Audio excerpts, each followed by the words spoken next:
whatsoever. And we only got this update, which was today at 8:52 a.m. So it's pretty up to date. So this is the things board. This is the dashboard where the ESP32 sends the data in real time. Oh. This was the first version of it that we made. This one is the latest version that we made because the first one we had problems with it.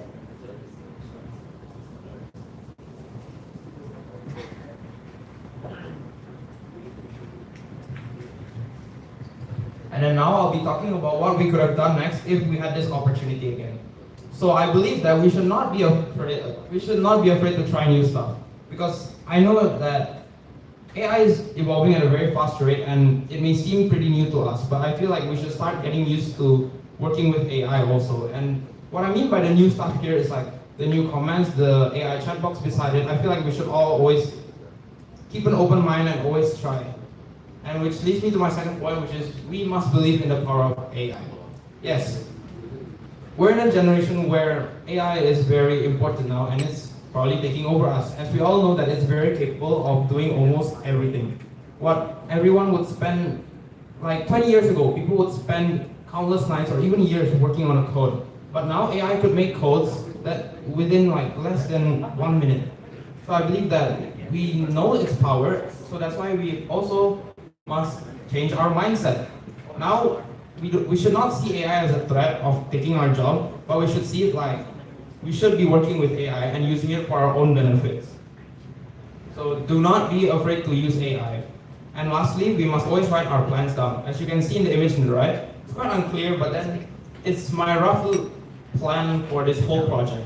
Because I was pretty confused at the start and I didn't really know what to write down or even process it. So really thank you to Mr. Henry who helped me write all my plans. Yes, it's quite unclear, but it really did help a lot. So I really do advise everyone to write your plans down before executing any code or before even starting. Yes, thank you, Mr. Henry. Yes. So, thanks to Professor Benku, now we can talk about the security aspect, which he brought us our attention to. So first of all, we have the API keys. Of course, we use the Google features of the API keys. We have the Google API, we have the Telegram API, and the Telegram bot, and we also have the Things Board API. Now, all of these API keys, basically they make sure that you are the one, you are the one putting in the data, you are the one managing it, right? So, correct access, yeah. Thank you, sir. Thanks. GitHub SSH key. This one is basically the same thing, but it's for when you're editing your repository. So of course, a collaborative project like this, I'm sure you all know, we had to connect to GitHub, make a repository, and make our group, right? So this SSH key confirms that it is actually the individuals who did connect to the repository who are like pushing, git push, right? Who are actually committing the changes instead of someone else. Okay, so basically it makes it secure. PKC in itself already personal knowledge container, and do anyone of you want to decide who is the next one or the fate using this, one click it? You want to do it? Okay, tell me, who do you wish to be the next?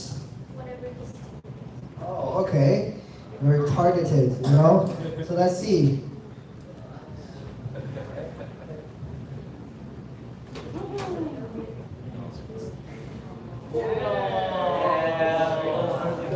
Okay. We have a prophet here, anyway. So let's welcome Team Darren. Yay. Team number 1 at the same time.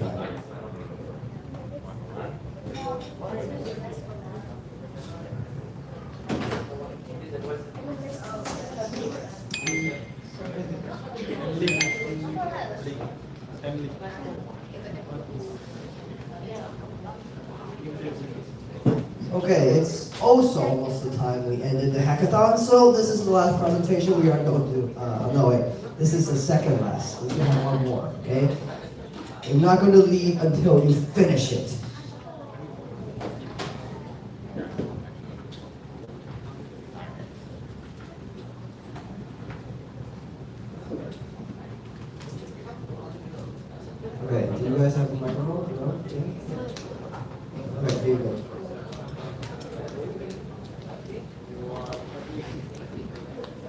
Bagaimana makanannya?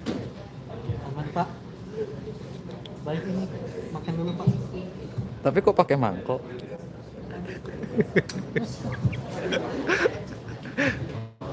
Hello everyone. Our group name is Darren and I'm Darren.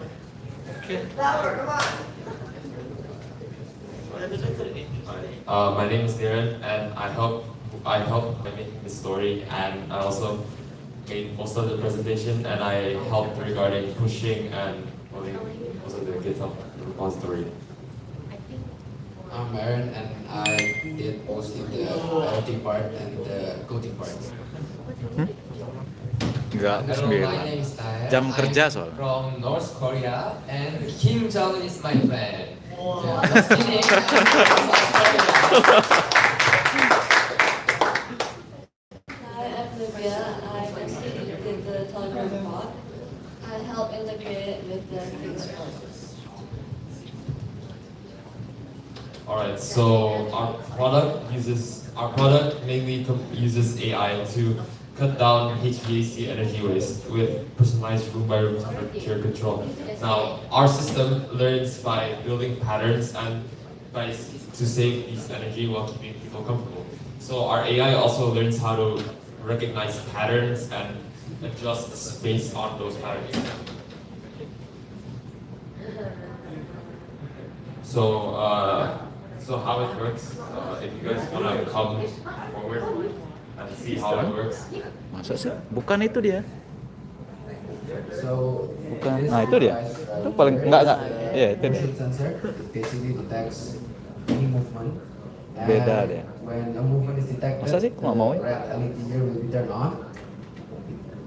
Yep.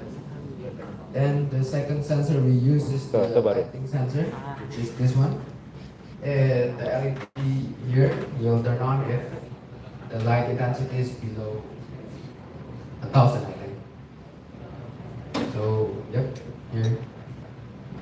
And the last sensor we use is the humidity sensor and also the temperature sensor. So, the green lamp is supposed to turn on when the temperature is either above 28 degrees or when the humidity is above 70%. And we also connect this to the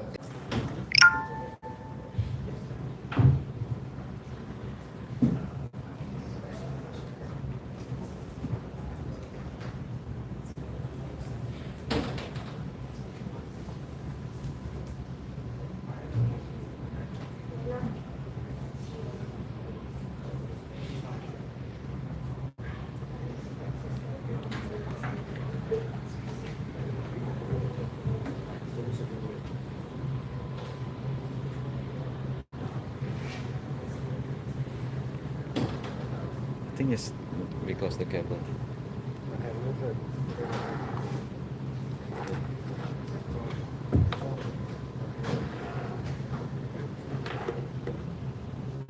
Not yet. Not yet. Not yet. Oops. Okay. No. No. Ah, yeah. No.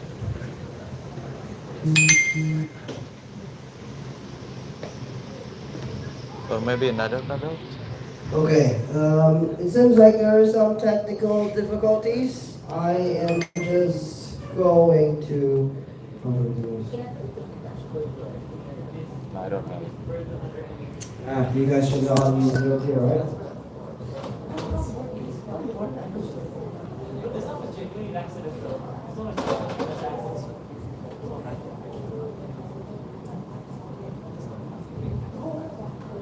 Okay, good.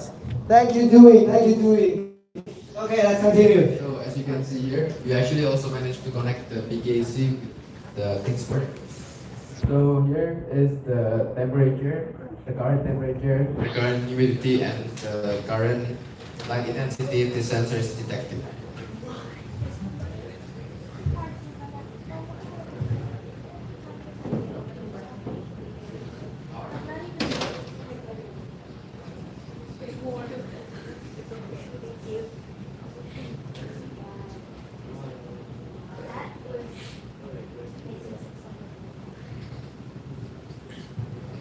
technical architecture, cloud-connected sensors monitor conditions. PKC processes data in real time for instant adjustment, which are self-healing networks and zero trust security. Lagi di acara AI Bootcamp, integrasi hardware ke software. Node.js, PKC, Arduino, and Windsor. I did the Telegram one bit.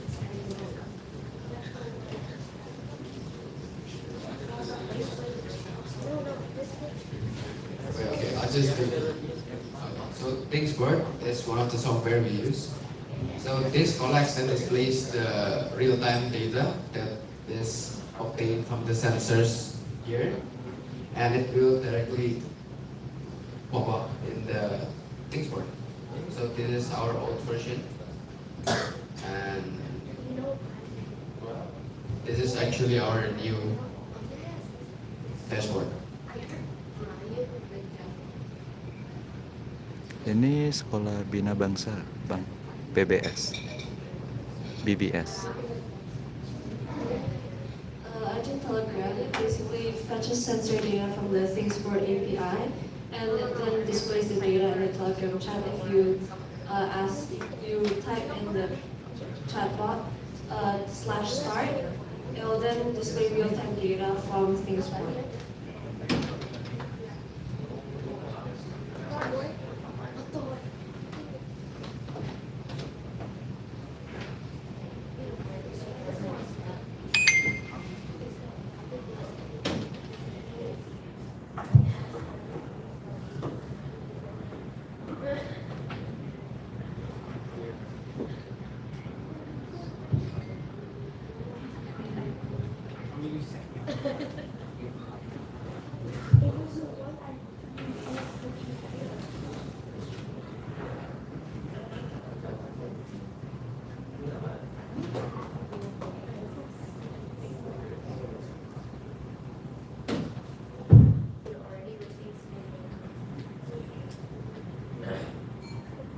Okay, so basically here if you type /start, on my right side is the Thingsboard.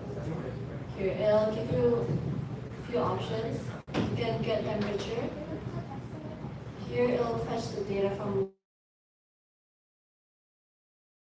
this one. See, it's 22 degrees. And then try. Actually, can you guys send a link for the chatbot for people that have Telegram? Maybe they can try it on their phone. That's the username. AI Bukalapak. Can you copy that and send it to link for the chatbot and send it to everyone? Yes, or just no. There will be a QR code. Everyone can scan it.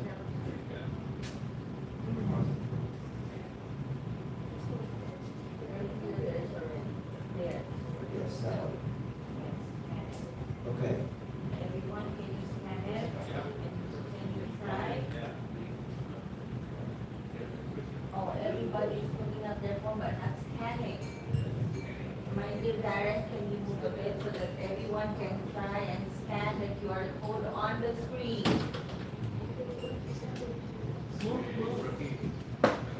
Try.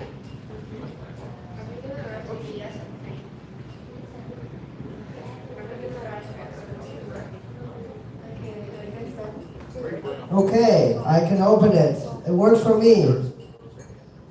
So if the temperature heats up, you can click refresh, and there it'll display the current data. It'll change from 32 to 28.3. And then if you want to look for humidity, you can type again, and you can click get humidity. And it'll get the latest humidity. And if we close it. And then increase the Thingsboard, it will also increase in the Telegram bot once you refresh it.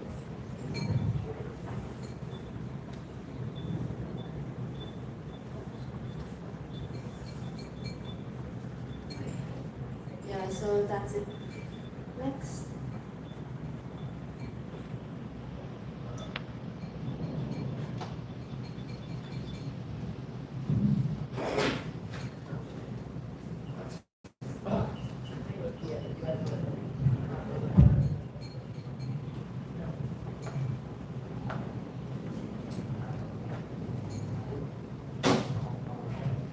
Bawa kok. Mana? Okay, so moving on to the hardware components that we use. The first one is the ESP32 microcontroller. It's this one. So this is basically the brain of the whole device.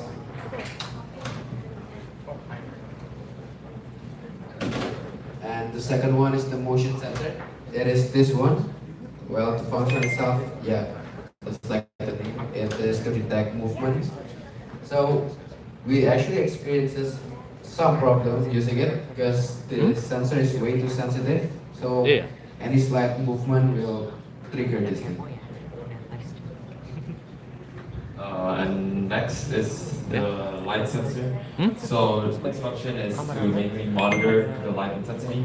So we also face the problem regarding the light sensor being inaccurate because sometimes the light level readings can be very inconsistent due to like the sensor calibration drift and environmental factors like sunlight and shadows create a very false reading.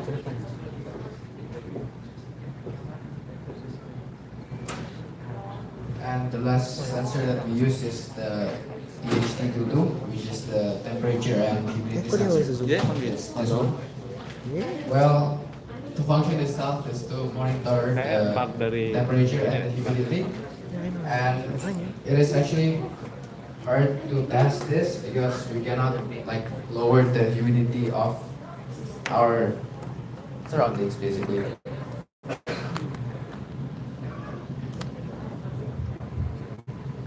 So our future plans are to increase sensor intelligence by adapting motion sensing and by including AI-powered motion pattern recognition, multi-sensor fusion for accurate occupancy detection, and self-learning sensitivity judgment, and which basically enhances the AI's knowledge regarding getting temperature and those kind of stuff.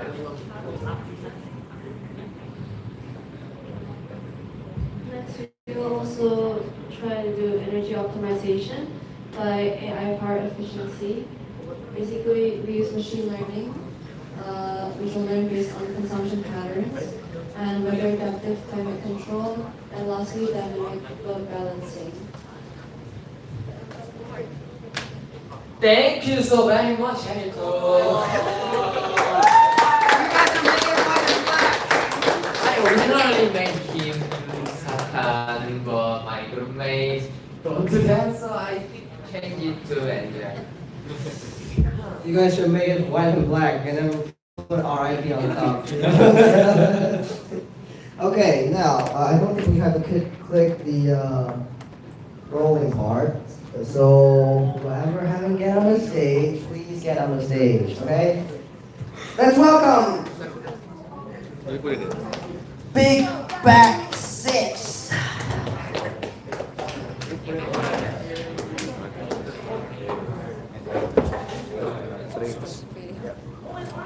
Make it white and black, you know. We don't want to jinx it. Boy, did it that way. It's so good. I have a stalker.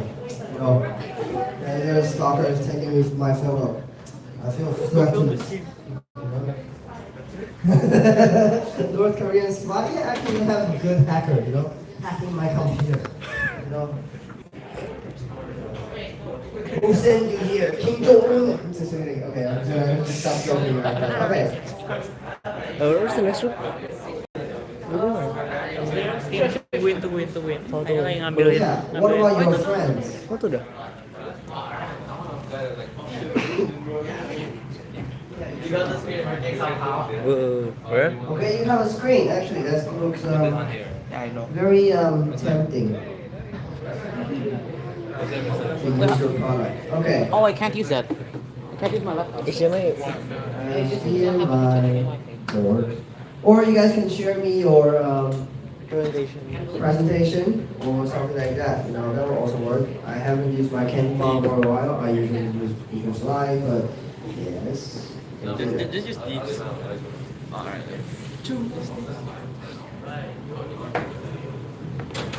Oh my god, it's working. It's working. We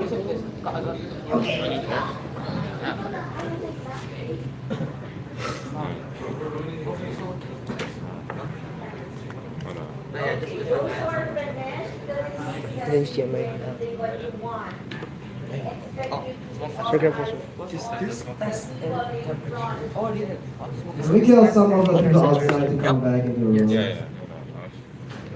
Media. Yes. And air quality. Low. No air quality. All eyes and ears are to be the people in front.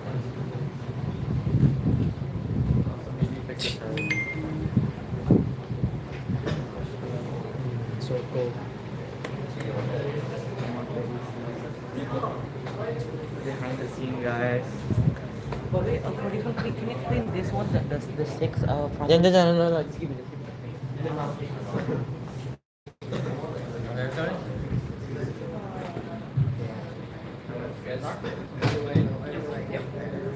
Okay guys, we are Big Bang 6 presenting our asthma prevention system. I am Brian. I'm D. I'm Davi. I'm Darren, I'm so Sigma baby. Okay. No. Does anyone remember what I asked yesterday? I had a question yesterday, and whoever remembers gets my chips. Alright. I'll start a countdown from 3, 2, 1. On 1, you guys raise your hands or raise your hands first. I'll give the chips to if you guys remember and remember the answer. 3, 2, 1. Do you remember? What was my question? What is asthma? What is asthma? What is asthma? A sickness where like you can't breathe properly and your throat closes up. Okay. Basically, asthma is a disease where your airways can block up due to the environment. Very small changes, dust, humidity, temperature. So the main problem that I see with having asthma is a sense of danger no matter where you go. It's not about, you can be at home, you can be at school, and you could be struggling to breathe, holding on for your life. And I think that uncertainty really sets off your mood forever, because I have it forever for a long time. So what I want this software to do is to mainly use the power of AI, technologies, algorithms, and automation to create our life easier. Because there's so many things that we could do with our technology that does the repetitive, does the easy, simple work for us to make our lives easier, allowing us to do more things, go to more places, do more activities. The next part that I want to talk about in this program, which I find fascinating, is the data access. So another part that we use in our software is called ThingSport. ThingSport is a piece of kit that allows us to remotely access all of our data from our sensors on a website. So let's say you're checking out on old granny to see if she's still doing well, right? Without ThingSport, we will not know unless we call. And that puts a sense of unease and uncertainty. Other than that, it also keeps data tracking, keeps constantly updating our information, which builds a personalized database of how we can take care and how our body reacts to the asthma. This is the part that I find the most interesting. It's the future applications. Because when you think about it, our software is very simple. It's not realistically accurate. It doesn't really run that conveniently on this big bunch of wires. But I think it's the proof of concept which I find the most interesting. So, the thing that I like the most is the ease of production and the conversational AI. So, I'll go to the next page here. This is me.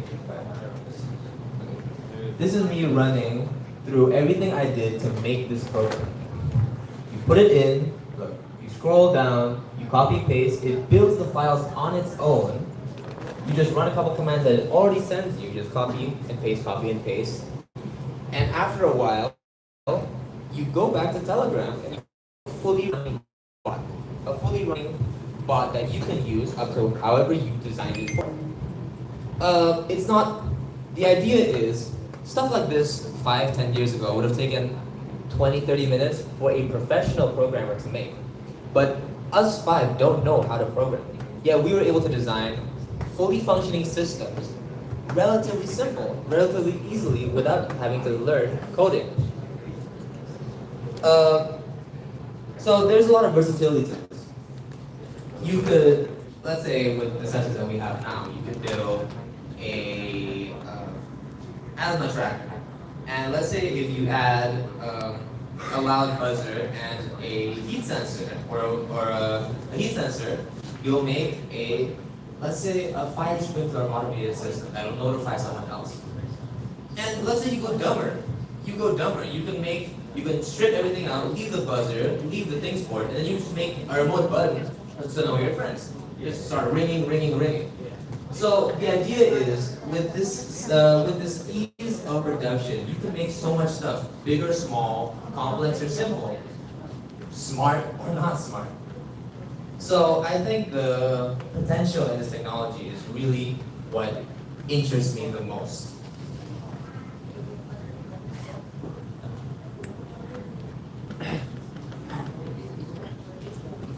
Alright, so this is our prototype. So I don't know how, but the display just decided to just work. Like the display, when we checked it earlier this morning, it was broken. It was like, you know what, whatever. But someone got, by some miracle, just worked. So moreover, we have a button which, if pressed, it will alert the buzzer. And also we have the temperature and humidity sensor, which Can someone help you to? we do it like this. Yeah, the temperature and humidity sensor, which if you can see it here, it will increase because he's holding it. So humidity is increasing, and the temperature will be increasing it. There you go. And I show the display. Show the display over here. There you go. It's also increasing over there, and so should be decreasing. It's still hitting up. It's still hitting up. Look at the screen. The thing is on the screen. Okay. And then if it's above 32 degrees Celsius, the buzzer will also ring because it. No. Come on forward. Let's go. Okay. So basically, you just need to hold this basically and wait for 32 degrees. Or do you want me to breathe? Like, do you want me to blow into it? I do no, like. Because you can't really test the humidity because it's basically impossible here. And I believe that it's. If you want to max out the humidity, you could blow on it. No, not max it. We want to decrease it. Oh. Yeah, so that the air is dry. The microphone, we were not able to use it. We'll discuss it in the problems later that we encountered. But Owen, so congratulations, you will be my hostage. Anyways, What? let's move on. What? No, help me, guys. Hostage. Okay. Okay, move on. 32 weeks. We'll go back to the presentation.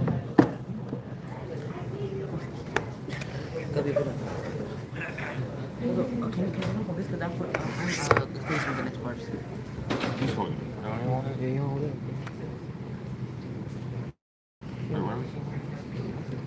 At what temperature can I let go? 32 degrees, about 32 degrees. 31. It's almost there, okay, let's just wait for a bit. 30.9, 31, 31.1, 31.2, 31.3, 31.5, 31.6, 31.7, 31.8, 31.9. It's 32, guys. Yay!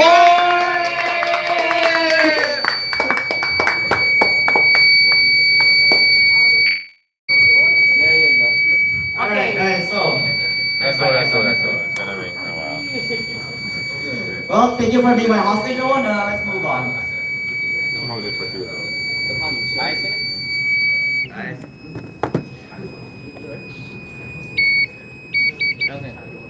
Okay. we faced many problems. First, we did not grab enough parts. Next one, please. Second, we could not program the cyberpod. We fried the sensors, we mixed up the positives and negatives. So we fried what? Oh, Torius? Oh. And right before the first presentation, we were scavenging for extra parts. And during the first presentation, we were really unprepared. We didn't even have a functioning Yeah, we didn't have anything functioning, basically. Right before this presentation, it just decided to break. And it worked! Yeah!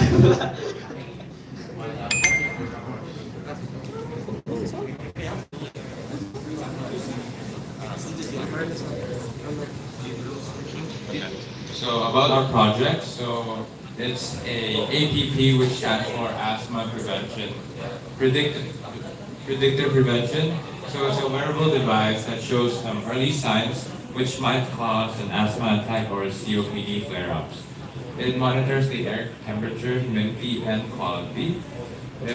It calculates the risk levels depending on those metrics, and then displays the result through a LED screen and also the buzzer. So, and then there's a button too, which lets the users give feedback, helping the system learn personal triggers over time. So this basically helps the user take early action.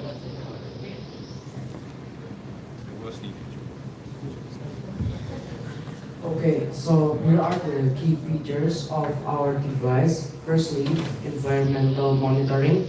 Our device tracks temperature, humidity, and air quality to help detect conditions that could possibly trigger asthma or COPD symptoms. Secondly, we added SOS button. When pressed, it gives an instant alert and vibrations to warn the users and people nearby during emergencies. Third, smart alert and learning. The device shows real-time warnings on the LCD screens and learn from the user's feedback to recognize personal triggers in the future. And we also plan to use Telegram. Okay, unfortunately, the third feature we were not able to make it on time because we had to face so many problems developing the bot and especially like if you want to get detailed about it. On the bot. Yeah, I'll just continue this because I'm fine. So our progress was we've managed to connect our ESP32 to a Things board, so our humidity and temperature sensors are able to send readings to the Things board, which lets us read the latest reading in real time. And, I've also managed to integrate Things board into our PKC, so we can directly see our Things board sensor readings and the dashboard directly in PKC, which makes our lives more convenient. And this one is the Telegram bot. So we made the bot with bot father, and the process is actually quite easy. We just need to run one command, /new bot, and then you just give it a name and this username, and then we'll get the token, which will be used for controlling our bot. So we managed to integrate it into Telegram, but I wasn't able to send the readings to the user through Telegram, but we'll figure that out later. Wait. It's a bit funny. This is our project. So how do we secure our data? So we can keep the bot access token key in the .env file. So it's separate from the main code, so no one can see the bot token. Because if they have the bot token, they might access it. And then we'll use MQTT over TLS, and then we can use a stronger password too, so it's harder to brute force.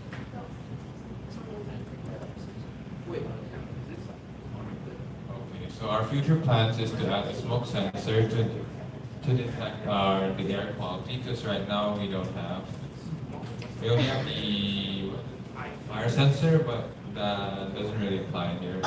And then we can also add microphone, which detects the cough frequency and detects cough.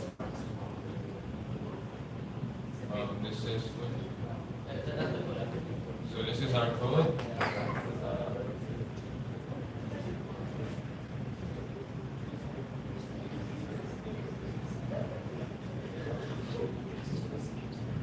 So some of the things that we learned from this camp is that we know how to use Git, how to use Git commands, how to produce an SSH key, PKC, IoT. I think definitely Windsor is definitely a game changer, and also IoT. But I think there's a lot of things that that are not included here, which I forgot to mention. So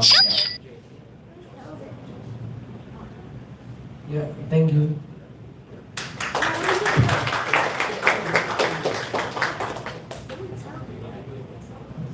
Okay, that's the last presentation that we have. Okay, so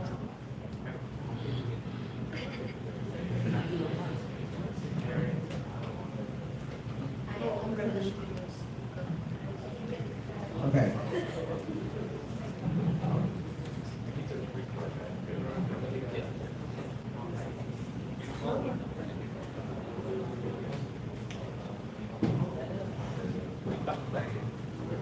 Okay, everybody sit down, go back to your group. So, Go back to your seat, please, everyone. Put down your gadgets. okay guys, go back to your devices. seats. And I gotta say, wait. Oh. I gotta say, it's very interesting to look at you guys and using all the tools and try your best to plan out what